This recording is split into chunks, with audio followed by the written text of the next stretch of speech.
oil pump section, di mana germinated oil pump seed, yang kita tempah, yang kita order untuk sesuatu yang kita buat untuk melakukan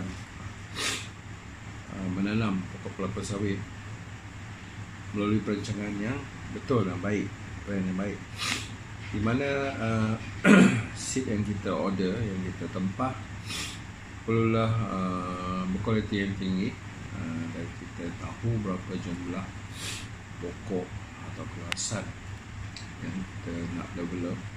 Secara tak langsung kita tahu berapa total biji benih yang kita nak hasilkan bagi menampung penanaman di kawasan yang kita terokai, yang kita buka. Proses seed ni tuan-tuan, kita perlu lakukan sesuatu di bahagian lab, di mana pemprosesannya berlaku di makmal sama ada memilih untuk memastikan biji-biji tersebut dalam keadaan yang baik dan good variety, good variation untuk biji tersebut, dan diletakkan di tempat yang dingin untuk memastikan biji-biji tersebut dalam sentiasa tidak kering dan sentiasa dalam keadaan moisture, lembap dan sebagainya. Seterusnya tuan-tuan, kelapa sawit oil palm itu sendiri di Malaysia, trunk is normally growing at 45 cm annually or up to 1 meter of condition as sound. Trunk pada pokok, normally dalam berukuran 45 cm ataupun dalam tahunan pokok sawit menghasilkan pelepah, secara tak langsung menghasilkan dahan atau trunk yang terhasil bersaiz dalam lebih kurang 45 cm dalam setahun. Dia punya besarnya tu pelepah tu tadi, batang dia tadi. So pokok sawit atau batangnya tadi pembesaran sebabkan faktor environment, genetik pada biji yang ditempah, dan juga dalam agronomi. Kalau kita sering lihat tuan-tuan, banyak syarikat-syarikat atau company yang menghasilkan biji klon untuk mempercepatkan lagi proses penuaian pada pokok sawit itu sendiri. Tuan-tuan, penjagaan batang yang baik dapat menghasilkan mempengaruhi daun pada pokok sawit itu sendiri. So secara tak langsung daun sawit main peranan yang penting. Banyaknya daun sawit maksudnya banyak lagi proses fotosintesis yang berlaku bagi membantu pembentukan buah pada pokok tersebut. Penghasilan buah. Daun pada pokok yang matang, for the mature palm, daun perlulah disimpan, atau pelepah, maksudnya sini pelepah perlulah disimpan ikut standard-standard yang tersendiri, tuan-tuan, sebab istilah selalunya berlaku dalam industri kelapa sawit ni adalah overpruning. Bila overpruning, pokok akan jadi stres. Bila pokok menjadi stres, so penghasilan buah pun akan kurang. akan kurang dan besar kemungkinan akan berlaku malform bunches ataupun fruitlet yang kecil dan sebagainya. Okey tuan-tuan, kalau kita lihat lagi di mana daun pada pokok sawit normally dalam 3 ke 4 tahun hidup dalam membantu penghasilan fotosintesis pada batang daun atau stem itu sendiri sebelum mengalami fracture ataupun dry pada lepah pada daun itu tuan. Selain daripada itu, daun hijau juga dimainkan peranan oleh sistem akarnya yang baik. Okey, sentiasa menerima kadar nutrien dan air yang mencukupi, di mana sistem akar yang menjala, yang berserabut dapat membantu proses pembesaran pada pokok sawit kita, tuan-tuan, pokok sawit kita. Okey, dalam sistem ni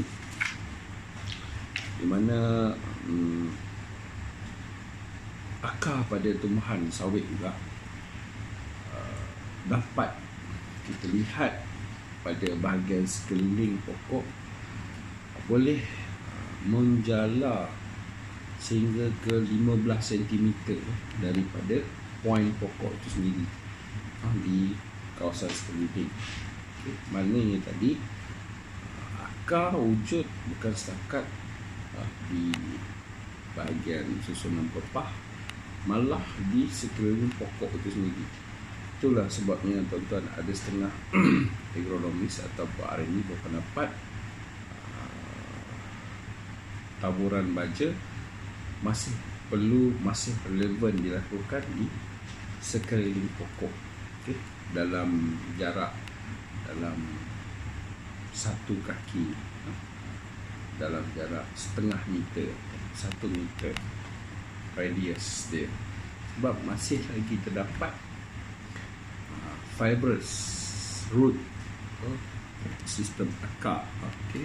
Akar feeder root, secondary root, primary root, okay? Di mana akar-akar pada apel sawit ini yang fibrous tadi menjala, merangkak dalam tanah untuk mendapatkan sumber-sumber pembuatan makanan pada tumbuhan itu sendiri, tuan-tuan. Seterusnya juga penghasilan bunga-bunga jantan, bunga-bunga betina juga mainkan peranan yang penting juga, tuan-tuan. Sekiranya bunga jantan lebih atau banyak, besar kemungkinan ianya disebabkan pada taburan hujan yang agak panjang ataupun bunga betina yang terlalu banyak, mungkin disebabkan taburan hujan yang kurang atau sebagainya. Dan secara tak langsung akan menyebabkan proses pollination tadi, pembungaan pada pokok sawit kita itu tadi akan mengalami sedikit gangguan, di mana kehadiran ejen pembungaan, iaitu salah satunya adalah weevil lah, sejenis serangga halus yang membawa debunga jantan, debunga betina hingga ke pokok untuk meneruskan sistem sistem penerimaan, sistem penghasilan, menghasilkan buah yang baik dan yang banyak.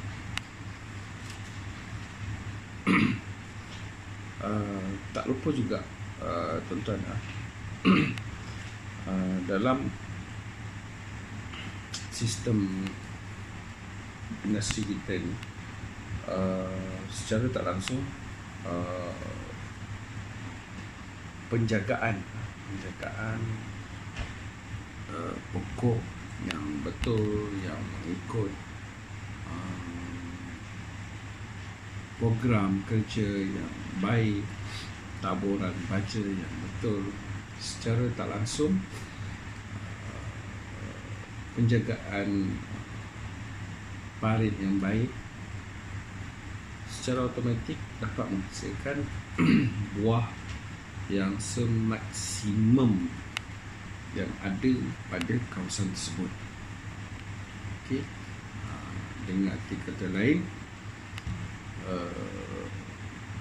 pekerja, staf, eksekutif ambil berat pada kawasan masing-masing,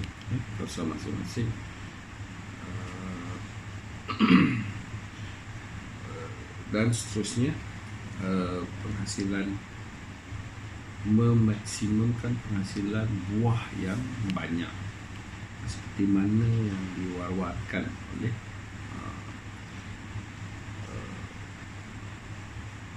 leader kita, negara kita, dalam membangunkan industri yang sedia ada ini. Selain daripada itu, tuan-tuan, dalam sedikit sebanyak penghasilan dalam sistem penembungaan tadi, apa yang saya nak sampaikan, nak tambahkan, penghasilan Weevil yang kita sebutkan awal-awal tadi, yang diberi nama Aralabius Commodicus, yang bertanggungjawab menghasilkan penembungaan sebagai ejen penembungaan ke pokok. Asal binatang atau serangga kita ni adalah daripada negara Cameroon. Pada tahun 1981 dikenalkan, baru dibawa di Malaysia. Ini sedikit info lah yang untuk kita kongsikan bersama. Okay, di mana kehadiran serangga-serangga kecil ini begitu memberi manfaat yang besar pada industri kita sekarang ini. Okay,